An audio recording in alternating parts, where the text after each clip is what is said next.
profesor. Muchas gracias por su tiempo. Quisiera comenzar preguntándole cuál es su profesión y qué actividades desempeña en la facultad. Soy licenciado en Matemáticas Aplicadas y Computación, egresado de la FES Acatlán, de la carrera de MAC, y actualmente me dedico a temas de seguridad ofensiva y participo en la FES Acatlán como profesor y como consultor en estos temas de ciberseguridad. Como profesor, ¿qué materias son las que imparte? Imparto la materia de estructura de datos y también de seguridad computacional exclusivamente para el octavo semestre. Es un semestre en donde prácticamente es el final de la carrera de MAC, pero lo importante es que es un conjunto de varias cosas que se ven a lo largo de la misma materia. Entonces abarca desde lo que vieron de primer semestre hasta lo que siguen viendo en octavo. ¿Qué es la ciberseguridad ofensiva y defensiva? La ciberseguridad habitualmente lo vemos como una forma y nos los presentan como un candado, ¿no? Seguridad, hasta la misma palabra de ciberseguridad incluye la palabra seguridad. Pero ¿qué podemos tener? Hay dos ramas principales y una de ellas es la ofensiva y la defensiva. Pensemos que es en este ejemplo la seguridad ofensiva lo que trata es buscar y ser un contrapunto ante todo ese tipo de métricas, de controles de seguridad que implementa una organización, que implementa una escuela, con la intención de conocer si están bien implementadas o no. ¿A qué voy en resumen?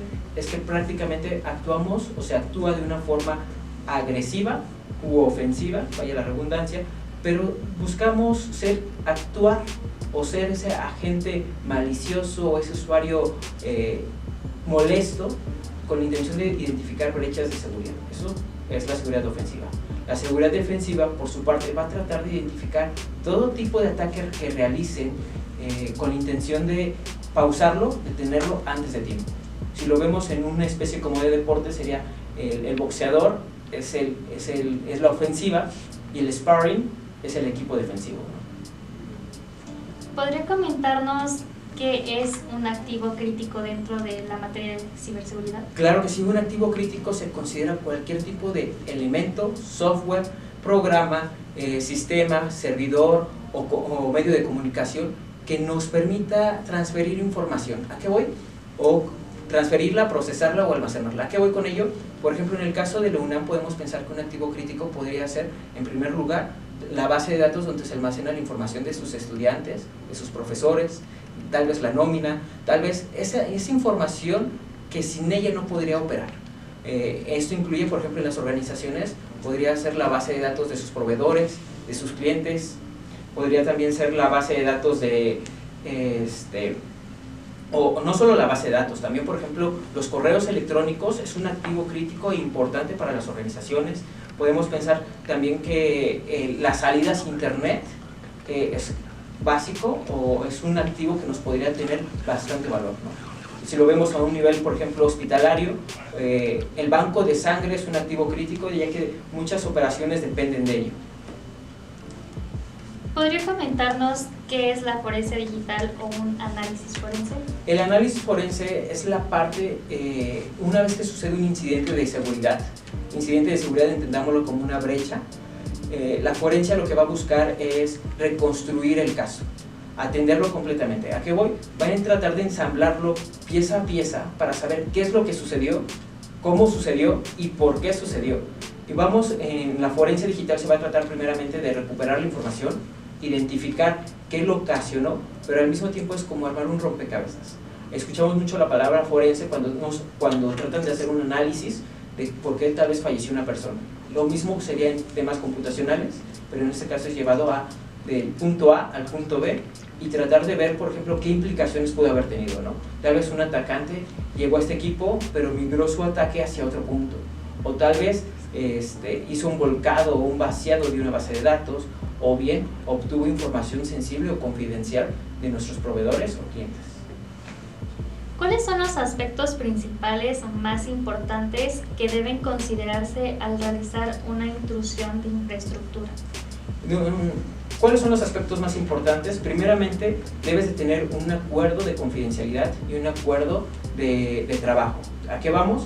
Antes de poder hacer cualquier cosa, debes de contar con permiso autorizado por parte de los dueños. no puedes llegar y hacer las acciones porque se considera una acción malintencionada. Independientemente de que tal vez uses las mismas técnicas, la diferencia es, ¿tengo la autorización o no? Y los primeros pasos implica también conocer qué tipo de infraestructura vas a analizar, si se va a hacer de día o de noche, si se va a hacer en un horario establecido, porque tal vez haya un tema de operación que no pueda verse interrumpida durante esa evaluación. ¿Existen pilares dentro de la ciberseguridad que nos permitan saber si alguna infraestructura ha sido afectada? Claro que sí. En este caso tenemos 3 pilares. El primer pilar es la confidencialidad, el segundo pilar es la integridad y el tercer pilar es la disponibilidad.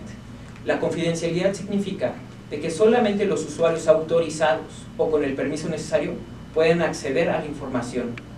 La integridad se refiere de que la información no pueda ser modificada por un ente no autorizado y que se mantenga íntegra durante todo su tiempo de vida.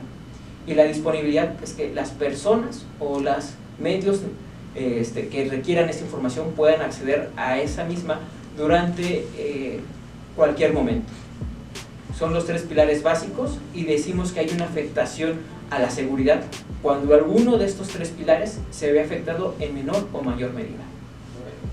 ¿Cuáles son los principales desafíos que enfrenta la UNAM en cuestión de seguridad cibernética? Uno de los mayores desafíos es concientizar a los alumnos, al personal y a todas las personas que tenemos relación con la UNAM sobre qué hacer con la información. ¿A qué voy? Concientizarlos sobre el uso de las credenciales que nos provee la UNAM para nuestro correo electrónico, nuestras credenciales para acceder a los portales más importantes y sobre todo mantener lo que yo he denominado o que muchos se denominan una higiene computacional saludable. Evitar la propagación de virus, evitar la propagación de información que no es fidedigna y sobre todo mantener el uso apropiado de los medios. ¿Cómo cree usted que se puede involucrar más los estudiantes y académicos en el tema de seguridad cibernética?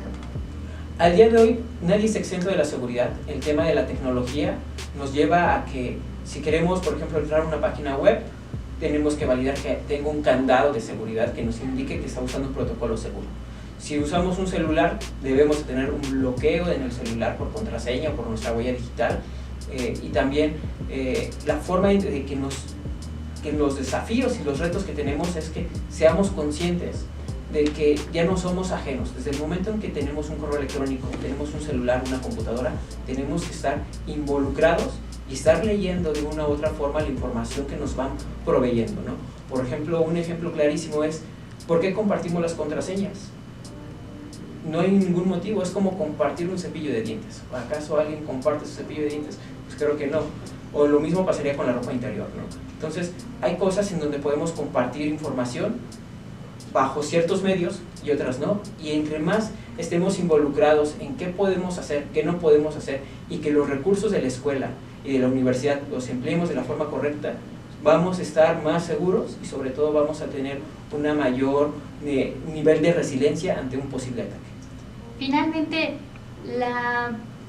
el personal, los profesionales que se dedican en temas de seguridad cibernética, ¿es suficiente? ¿Es necesario incentivar a que la gente se preocupe y quiera estudiar este tipo de temas? Sí es importante que se estudien. La verdad es que existe en México un déficit de profesionales y de todos los rubros, no solo a nivel técnico, sino también a un nivel en donde sea administrativo, de gestión, también de derecho. No somos exentos, somos aquí, podemos decir, somos interdisciplinarios sobre todo este rubro de la ciberseguridad. Y lo que sí les puedo decir claramente es, hace 10 años se comenzó a hablar prácticamente de ciberseguridad en México, a partir más o menos del 2010. Sin embargo, en otros países se comenzó a hablar a partir de 1990, ¿no? Entonces, tenemos un rezago tecnológico muy grande que creo que podamos suplir con una brecha y con la preparación de profesionales que nos podamos cubrir varios de estos rubros importantes, ¿no? Y no implica, por ejemplo, me podrán decir, es que yo estudio arquitectura, ¿qué tiene que ver conmigo? Eres dueño de un celular, de un correo electrónico, pero también estamos viviendo el cambio del mundo. ¿A qué voy? Los edificios inteligentes requieren ciberseguridad. Un auto requiere ciberseguridad. Todo lo que pueda estar conectado a internet requiere un profesional que haya validado, haya hecho una correcta estimación de esfuerzo, también estimación para saber cómo lo voy a proteger y que no ande algo divulgado de nuestra información por internet. Perfecto. Eso sería todo, maestro Jesús Daniel. Muchísimas gracias por su tiempo y definitivamente estaremos empeñados en seguir divulgando este tipo de temas y fomentando la preocupación e investigación de la ciberseguridad por el bien de los y las académicos de la UNAM. Muchas gracias. Muchas gracias.